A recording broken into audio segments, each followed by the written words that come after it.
2025년 초봄 경기도 광주의 한 원예 농장. 75년의 세월을 살아온 남편 명수와 50년 넘게 함께한 아내 정희는 그곳을 40년 동안 가꿔왔다.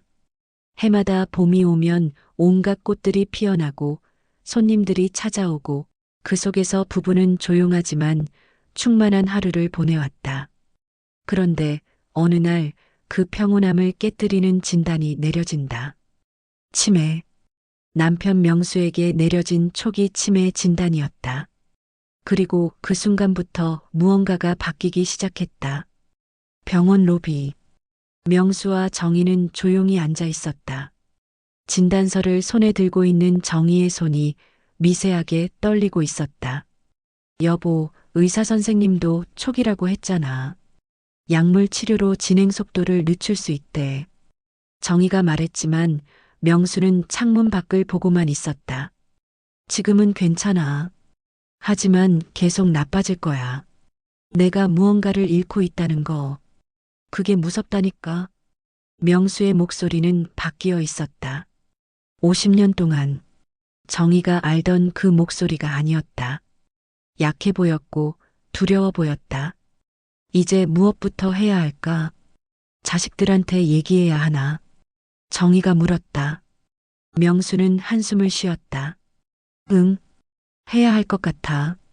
그리고 다른 것도 생각해 봐야 할 시간인 것 같아. 다른 거? 농장. 이 농장을 어떻게 할지. 그리고 우리가 앞으로 어떻게 살아갈지. 토요일 오후 세 자식이 모두 모였다. 첫째 준호는 50대 초반의 사업가였고, 둘째 지은은 45세의 명품 브랜드 이사였고, 막내 준석은 42세로 대형 병원 의사였다. 모두 잘 살고 있었다. 하지만 부모들이 원예 농장에서 일하고 있다는 것은 자주 언급하지 않는 주제였다. 아버지, 건강하세요? 요즘 괜찮으세요? 준호가 물었다. 그의 눈은 부모님의 얼굴을 보지 않고 농장의 온실 쪽을 향해 있었다. 응, 다행히 건강하긴 한데 말이야. 아버지가 병원에 다녀왔다고 했지? 정희가 말을 꺼냈다. 세 자식의 얼굴이 일순간 긴장되었다. 무슨 병이 있으신 건가요, 어머니? 지은이 물었다. 그의 목소리는 미묘한 불안감을 담고 있었다. 아버지가 조금 이전 초기 치매 진단을 받으셨어. 의사 선생님은 약물 치료로 진행을 늦출 수 있다고 하셨는데, 정희의 말이 떨어지자마자 방 안에 정적이 흘렀다. 그것은 슬픔의 정적이 아니었다. 계산의 정적이었다. 그렇군요. 그럼 앞으로 이 농장은 어떻게 하실 거예요, 아버지? 준석이 물었다. 정희는 놀랐다. 진단 소식을 듣고 처음 나오는 질문이 그것이었다. 농장은 아직 어떻게 할지 생각 중이야. 준호가 빠르게 말을 이어갔다. 아버지, 우리가 알기로는 이 농장이 상당히 가치가 있다고 들었는데요. 시설도 좋고 위치도 좋고. 혹시 앞으로 어떻게 처분하실 계획이 있으세요? 명수는 아들의 얼굴을 찬찬히 봤다. 준호의 눈에서 읽을 수 있는 것은 걱정이 아니라 탐욕이었다. 아직은 뭐 생각할 시간이 있겠지. 그런데 아버지가 치매가 있으시면 우리 같은 자식들이 더 신경 써야 하지 않을까요? 이 농장도 그렇고 앞으로의 계획도요. 지은이가 부드럽게 말했지만 그 말 너머의 의도는 명확했다. 그들은 부모가 아니라 부모의 자산에만 관심이 있었다. 자식들이 돌아간 후 명수와 정희는 농장의 작업실에 앉았다. 노인 부부만의 시간이었다. 여보, 우리 자식들이 바뀐 거야? 정희가 물었다. 명수는 창문을 통해 자기가 50년 넘게 가꿔온 정원을 바라봤다. 바뀐 게 아니라 원래 그랬던 것 같아. 우리가 못 본 거지. 혹은 보고 싶지 않았고. 명수의 목소리는 고통스러웠다. 그럼 우리 어떻게 해? 자식들이 우리를 돌봐주지 않는다면. 정희가 질문했다. 명수는 생각을 정리하듯 시간을 가졌다. 우리가 자식들의 진정성을 확인해 보자. 지금부터 농장과 우리 재산에 대해 아무것도 얘기하지 말고 그들이 어떻게 움직이는지 보자. 그들이 정말 우리를 사랑하는지 아니면 우리의 돈만 사랑하는지 확인해 보는 거야. 정희가 남편의 손을 잡았다. 그리고 우리가 선택을 할 거야. 만약에 그들이 진정성이 없다면 우리는 우리대로 살기로 해. 다음 주 명수는 변호사 사무실을 방문했다. 정희는 함께하지 않았다. 혼자서 이 일을 처리하기로 결정한 것이었다. 변호사 최변은 40년 경력의 노련한 변호사였다. 명수 어르신, 이렇게 개인적으로 신청서를 작성하시고 싶으신 거군요. 네. 자산을 정리하고 싶은데 아무한테도 알려지면 안 돼. 변호사가 작성 양식을 내밀었다. 혹시 가족분들과 의논 없이 하시는 건가요? 일단 지금은 내 개인적인 생각을 정리하는 단계야. 나중에 알릴 때가 있으면 알릴 테지. 명수는 서명을 했다. 그리고 변호사에게 새로운 유언장을 작성해 달라고 부탁했다. 이전의 유언장은 세 자식이 모두 동등하게 상속받도록 되어 있었다. 하지만 이제 그럴 생각이 없었다. 3일 후 준호가 갑자기 집에 들었다. 평소와 달리 서둘렀다. 정희는 거실에서 준호를 맞이했다. 아버지는? 아버지는 농장에 계셔. 준호는 아내 은희를 데려왔는데 은희는 준호의 지시에 따라 농장의 온실들을 돌아다니며 사진을 찍기 시작했다. 뭐하니? 정희가 물었다. 어머니. 농장의 현재 가치가 어느 정도 되는지 궁금해서요. 혹시 아버지가 농장을 팔거나 할 때 도움이 될까 싶어서요. 준호의 말은 표면적으로는 합리적이었지만 정희는 알 수 있었다. 그건 거짓이었다. 너희 형편이 어려운가? 정희가 물었다. 준호의 얼굴이 굳었다. 아니요. 그건 아니고요. 단지 준비하는 거예요. 준비? 아버지 건강이 좋지 않으니까 미리 현황을 파악해 두는 거라고 생각해 주세요. 명수가 온실에서 나타났다. 준호의 대사를 들었다. 명수의 얼굴에는 쓸쓸함만 남아 있었다. 한 주가 더 지났다. 이제는 지은이 명수를 찾아갔다. 지은은 당직센터라고 하는 노인 요양원에 관한 자료를 들고 왔다. 아버지, 이곳 봐요. 정말 좋은 시설이에요. 전문 의료진도 많고 아버지처럼 초기 치매가 있으신 분들도 많이 계세요. 지은이 자료를 펼쳐 보였다. 명수는 그 자료를 본다. 월 비용이 적혀 있었다. 꽤 비쌌다. 여기는 왜 소개해 주는 건가? 명수가 물었다. 지은이 사무적인 목소리로 대답했다. 아버지, 솔직하게 말씀드리자면요. 어머니도 고생하시잖아요. 아버지가 계속 악화되면 어머니가 돌보기가 힘들어질 거고요. 여기는 정말 전문적인 케어를 해주니까 아버지도 편할 거고 어머니도 편할 거예요. 명수의 얼굴이 굳었다. 정희가 들었다면 얼마나 상처받았을까. 그리고 아버지, 이 요양원 비용은 엄청 비싼데요. 아버지가 혼자서 감당하기는 힘들 거고요. 그래서 이 농장이라도 팔아서 미리 준비하시면 어떨까요? 지은이의 말을 들으면서 명수는 깨달았다. 결국 같은 목소리였다는 것을. 아이들은 모두 같은 계산을 하고 있었다. 부모의 건강 악화, 요양원, 농장 판매, 그리고 그 이후의 상속. 막내 준석은 의료 전문가였기에 조금 다른 방식으로 접근했다. 명수에게 전화를 걸었다. 아버지, 초기 치매도 진행 속도가 빠를 수 있다고 해요. 그래서 미리 아버지의 재산이라든지 자산에 대한 법적 권리를 정리해 두시는 게 좋을 것 같아요. 즉, 진단받은 이후로는 의사결정 능력이 떨어질 수 있으니까요. 아, 그래. 네. 그래서 변호사를 통해 유언장을 미리 작성하시거나 대리인을 지정하시는 게 좋을 것 같은데요. 저 같은 경우도 그렇게 했거든요. 준석이 말했지만 그 말의 의도는 명확했다. 너희 아버지가 판단력을 잃기 전에 자산을 정리해 달라는 뜻이었다. 그럼 너는 아버지가 요양원에 가야 한다고 생각해? 명수가 물었다. 준석이 의료적 입장에서 대답했다. 네, 아버지.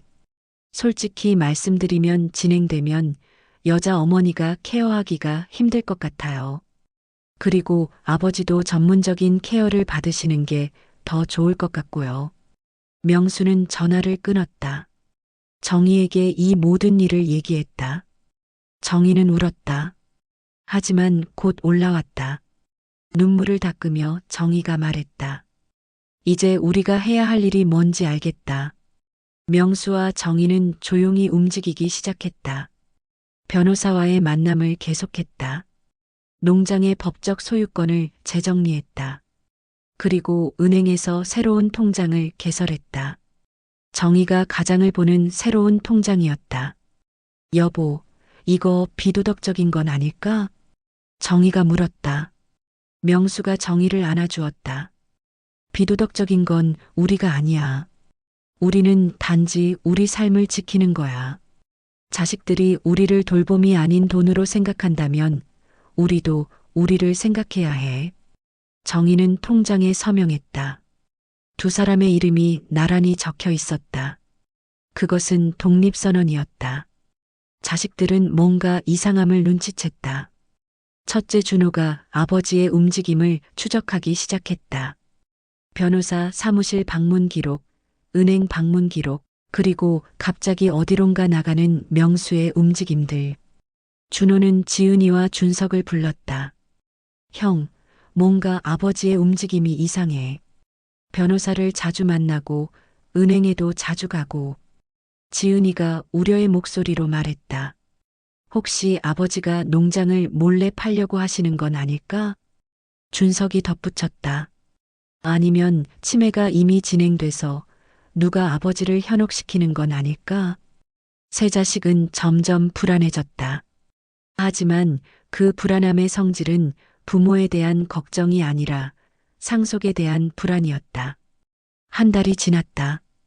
명수가 자식들을 불렀다. 모두 모여야 한다며. 자식들은 긴장한 얼굴로 농장으로 왔다. 여보들 다 앉아라. 명수가 소파에 앉았다. 정희는 그의 손을 잡고 있었다. 아버지, 무슨 일이세요? 지은이가 떨리는 목소리로 물었다. 명수는 천천히 시작했다. 우리가 지난 한 달간 생각을 많이 했어. 내 치매 진단도 받고 너희들을 지켜보면서. 명수의 목소리는 차분했다. 너희들한테 할 말이 있어. 우리가 처음부터 이 농장을 너희에게 상속할 생각으로 일궈왔다면 우리는 너희를 믿고 싶어. 하지만 너희들은. 명수가 말을 멈췄다. 너희들은 우리를 위해 온 게 아니라 우리의 돈을 위해 온 거야. 내가 치매 진단을 받는 순간 너희들의 첫 질문이 뭐였지? 농장을 어떻게 할 거냐고. 내 건강을 묻지도 않고. 준호가 말을 하려 했다. 아버지, 그건. 잠깐. 들어. 내가 할 말을 다 하고 나중에 너희가 할 말을 하는 거야. 명수의 목소리는 더 강해졌다. 나와 어머니는 결정을 했어. 이제부터 우리는 우리대로 산다. 농장은 팔 거야. 하지만 너희에게 상속할 계획은 다시 세웠어. 너희가 나를 위해 뭔가를 했으면 그만큼을 너희에게 주려고 했는데 너희가 한 게 뭐야? 명수의 눈빛이 날카로워졌다. 그래서 우리는 금액을 결정했어. 너희 셋이 똑같이 나눠 갖게 될 액수. 그것도 우리가 자력으로 쓸 수 있는 최소한 이상은 아무도 못 건드려. 정희가 명수의 손을 꼭 잡았다. 자식들의 얼굴이 창백해졌다. 그건 뭔가요, 아버지? 농장은 어떻게 되시는 거예요? 준호가 급하게 물었다.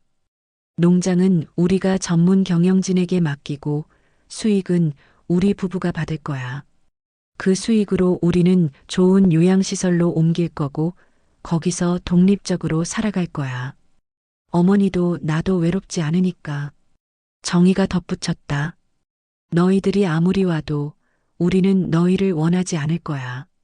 너희가 우리를 필요로 할 때 우리는 우리를 필요로 할 거거든. 세 자식은 아무 말도 하지 못했다.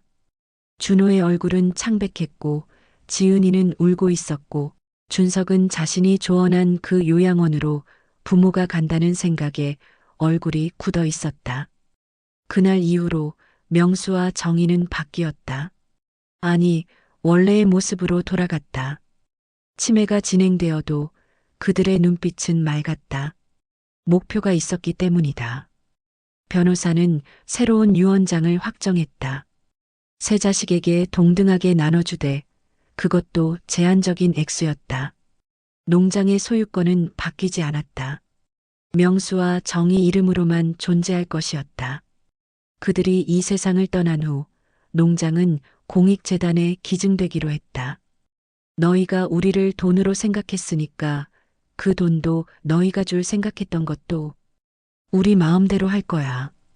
그게 불공평하다고 생각할 수 있지. 하지만 공평함이 뭐라고 생각해? 자식들이 부모를 진심으로 사랑하는 것. 그런데 너희는 그걸 하지 않았어. 명수가 변호사 앞에서 서명했다. 광주의 요양시설이 하나 완성되어 문을 열었다. 별세 요양원이라는 이름의 시설이었다. 그곳에 명수와 정희가 입주했다. 하지만 그곳은 단순한 요양원이 아니었다. 명수는 거기서 치매 환자들을 위한 정원 프로그램을 만들었다. 정희는 음악 치료 프로그램을 진행했다. 두 사람은 거기서 자기들의 삶을 살아갔다. 여보 봐. 저 할머니 웃음. 정희가 명수를 가리켰다. 명수는 웃었다. 우리도 이렇게 살 수 있구나. 정희가 말했다. 응. 우리 자식들이 잠든 사이에 우리는 우리의 삶을 다시 시작한 거야. 6개월이 지났다. 준호의 사업이 망했다. 투자금이 필요했다. 그는 아버지를 찾아갔다. 별세 요양원을 방문했을 때 명수는 정원에서 다른 노인들과 함께 꽃을 심고 있었다.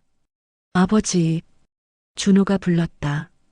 명수는 돌아봤다. 아, 준호야, 오래간만이네. 명수가 일어났다. 준호가 급했다. 아버지, 사실 제가 와야 할 일이 있었어요. 뭐야? 제 사업이 좀 어려운 상황이 되었어요. 돈이 급하게 필요한데 혹시 아버지가 저한테 빌려줄 수 있으신가 싶어서. 명수의 눈이 바뀌었다. 준호야, 넌 지금도 부모를 돈 취급하는 거구나. 아버지, 아버지는 없어. 나는 지금 너의 아버지가 아니라 그냥 명수일 뿐이야. 그리고 명수는 너한테 돈을 줄 마음이 없어. 명수가 다시 정원으로 돌아갔다. 또 다른 시간이 흘렀다. 명수는 여전히 초기 치매 상태였지만 그의 손은 여전히 꽃을 심고 있었다. 정희는 여전히 웃으며 남편 옆에 앉아 있었다. 세 자식들은 시간이 지나며 부모가 자기들과의 연락을 끊고 독립적으로 살아간다는 것을 깨달았다. 그들은 가끔 별세 요양원의 벽에 붙은 포스터를 보곤 했다. 정희와 명수가 운영하는 치매 환자를 위한 정원 프로젝트. 자식들은 처음으로 깨달았다. 부모가 그들을 보는 방식이 가장 정직했다는 것을. 그리고 그 정직함 속에서 부모는 이미 자신들을 떠났다는 것을. 어머니, 생각해봐. 우리가 만약 아버지를 진심으로 사랑했다면 농장도 상속도 중요하지 않았을 텐데. 지은이가 말했다. 하지만 이미 늦었다. 부모들의 마음은 자식들을 향하지 않았다.